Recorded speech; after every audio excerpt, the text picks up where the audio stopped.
Hello guys! Welcome back to my channel.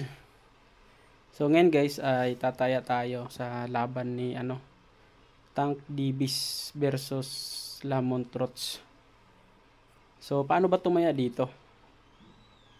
So punta kayo sa Gcash nyo guys, tapos pindutin itong G-Lite. Yan. Tapos antayin nyo lang yung loading.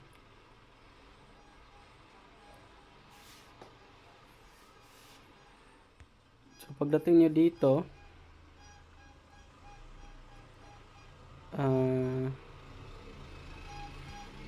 click nyo itong view all. Tingnan natin kung makita. Pag di makita guys, type nyo dito sa research sports, tapos search, click nyo search. So dito tayo sa sports plus. Yan, click nyo sports plus, tapos i-click nyo yung sports book, pero mag-deposit muna tayo. So paano mag-deposit? Ito, click natin tong deposit. So 500 ang ating 500 ang ating iposta. Ito 500. Confirm. Yan. Tapos pay. Sport plus, tapos done. So okay. So nandito na yung balance natin guys. 500 pesos. So i-click natin tong play now. Continue. So ayan na. Ngayon, scroll down, scroll up to boxing. Yan. Click natin boxing. Tapos ayan, nandito guys. So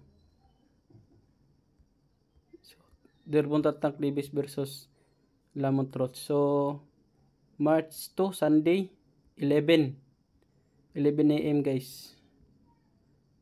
So ito yung tayaan, no?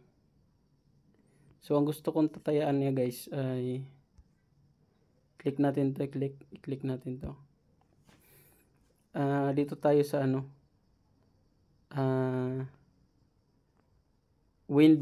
winner and round range, dito tayo.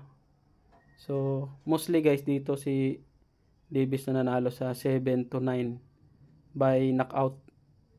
So ito yung tatayaan natin, 500 guys, 7 to 9. So yan game prediction ko guys. Click natin yan. Tapos times 3.85 guys pag manalo tayo.